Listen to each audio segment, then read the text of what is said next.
This view of the president as king, all powerful within the executive branch, is something I don't think our framers had in mind. We're going to be talking to Hampton Dellinger, who was in a legal battle with the Trump administration over his firing in the position of special counsel, but gave up that legal fight. We'll ask him why. He was appointed by Biden, and Trump quickly fired him in a 2-line note. Well, Hampton Dellinger began a legal effort to fight back, but then after a appeals court ruling came down against him, he decided not to take it to the Supreme Court. So there's a lot to unpack here, and my old friend Hampton Dellinger joins us now. Hampton, good to see you. Good to be with you. Good to have you. Good to have you. All right. So first of all, it's great to see you. Those of you who are following this on video, you can see how good Hampton looks, which is always nice. But let's talk about, first, give us the big picture, right? Lay out for us what was your role and then why you sued. Well, Congress gave my role a couple of jobs. First, if a federal employee, and there are 2 million plus federal employees, if they see wrongdoing on the job or gross waste of taxpayer resources, they could report it to my office and I could initiate an investigation into it. And if they were retaliated against for blowing the whistle, my office could protect them. We also, Dan, in general, would seek to promote and protect what are called the merit systems principles for federal employment, which means you're not hired because of your politics, you're not fired because of your politics, aside from a couple thousand political appointees every president gets. And so it was in that capacity that I was going into a court trying to keep these new employees, those probationary employees, from being fired in a way I thought was unlawful. And that really spelled the end of my job. Right. But I mean, it does seem to me that based on what your position is, right, and I got this from the website, OSC's primary mission is to safeguard the merit system, as you mentioned, by protecting federal employees and applicants from prohibited personnel practices, especially reprisals. Donald Trump and his team have made clear they have no interest in any of that, right?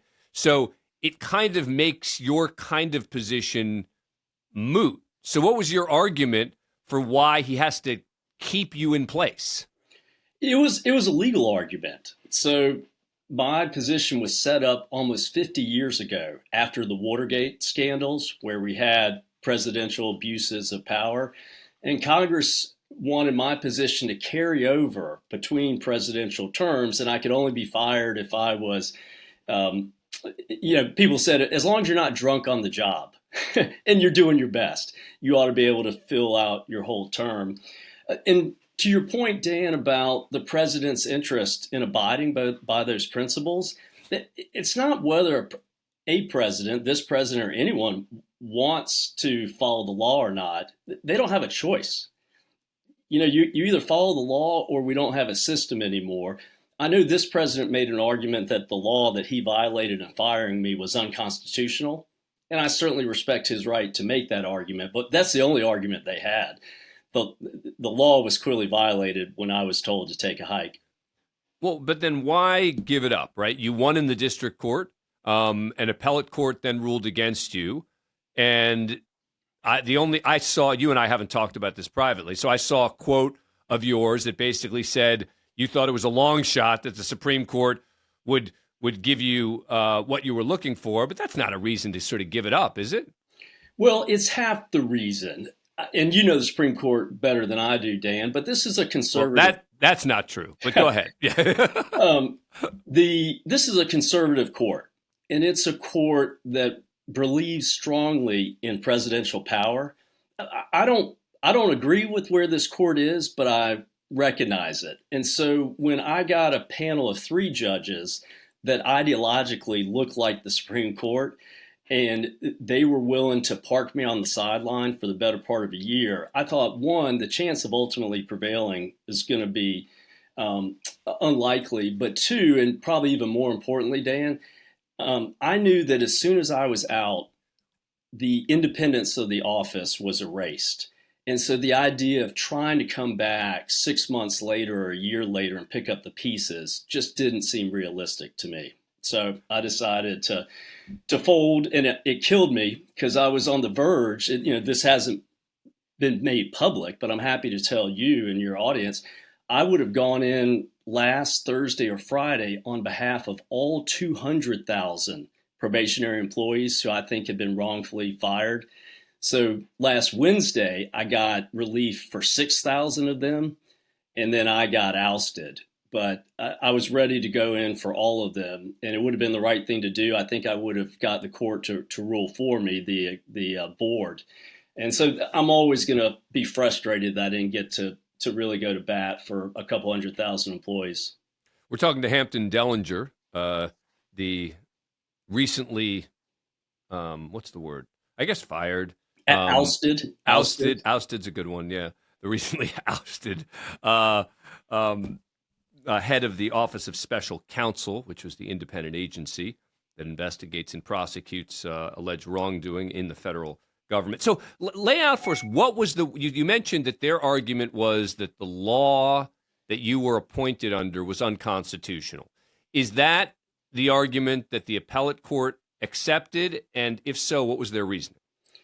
They didn't fully accept it because my whole case, so many of these cases like mine now are on this shadow docket, this rocket docket, where they don't get the time that you and I and others are accustomed to with months of briefing and oral argument.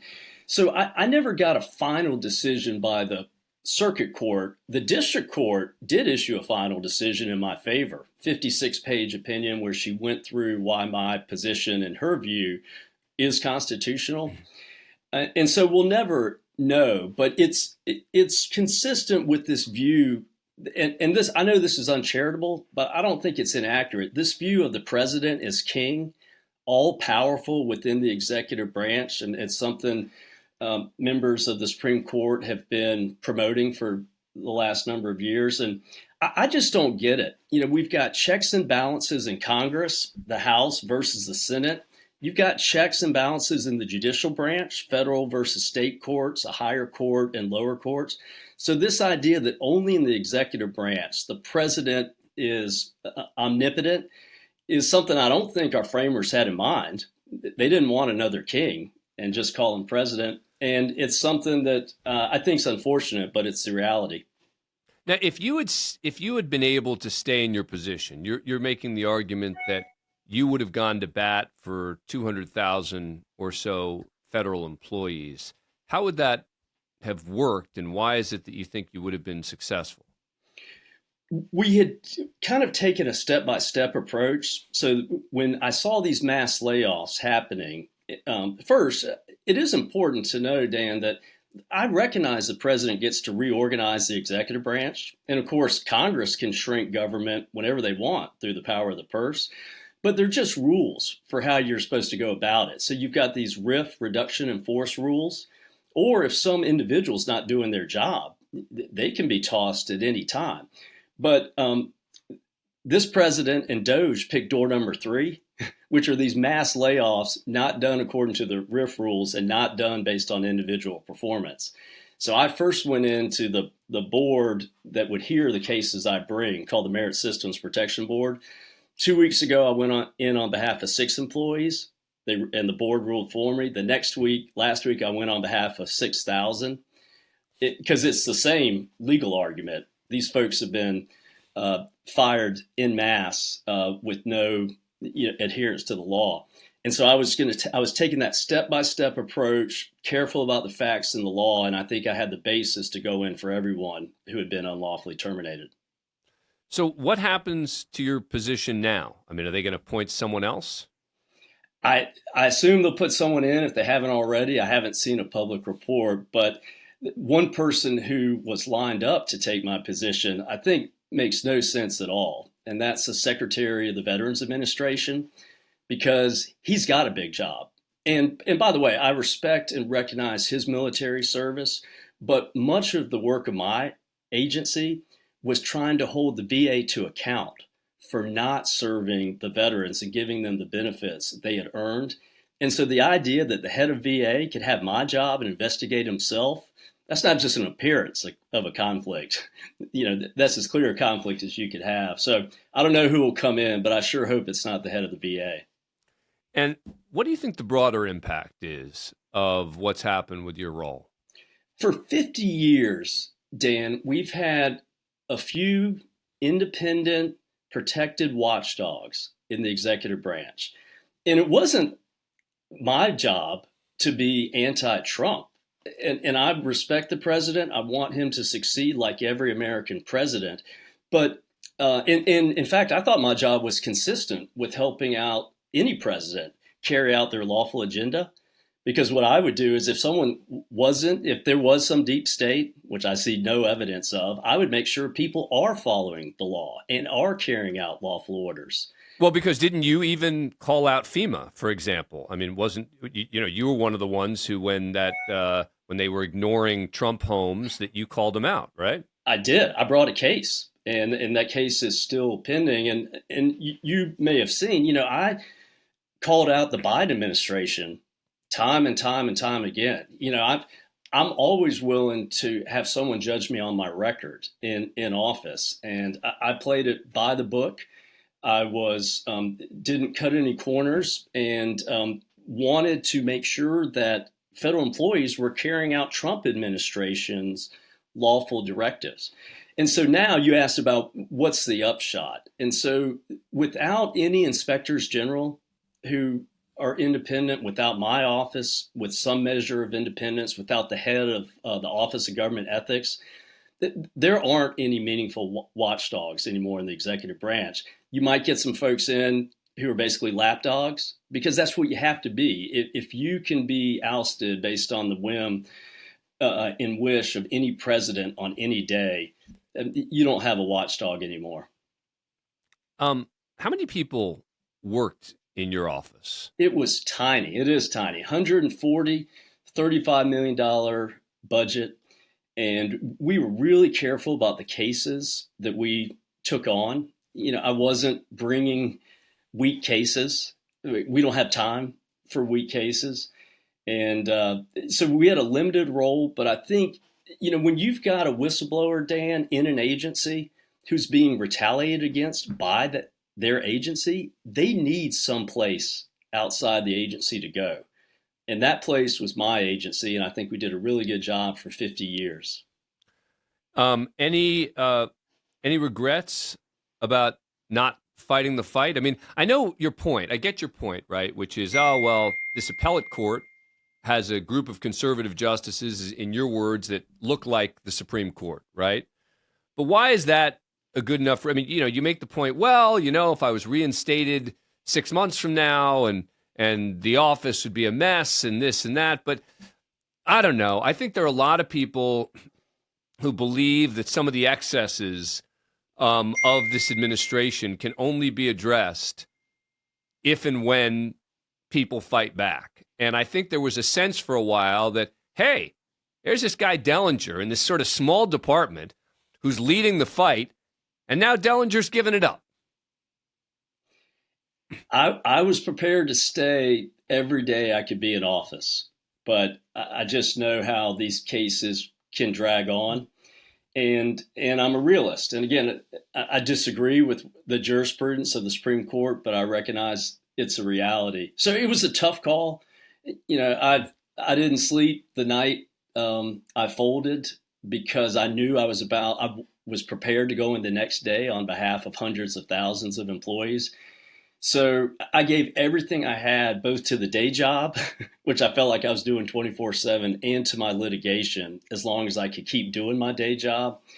But and I'm really disappointed in the court for sidelining me. I think when you have a law that's been on the books for 50 years, the default ought to be, we're going to let that person keep going while we finally decide the case. But the court, came out against me, and I've been saying, even when you disagree with the court, Americans obey the law and obey court orders, and that's what I'm doing. All right, so final question for Hampton Dellinger. It's a broad what's next question. You've been in and out of politics for your entire career, and I say politics roughly, legal politics, let's say, Government. government, in and out of throughout your career. You consider running for higher office, as everyone in our Yale Law School class thought you would? I did at one point. It's not something. It's not like winning the lottery. It's not a ton of fun. I'll always be a voter. I'll never say never, but I'm just getting over losing my last job, so I haven't thought much about what's next. Other than I've got my law license and I've got a voice, and every now and then I get a great platform like your show. So I'll keep speaking out. Answered like a true politician.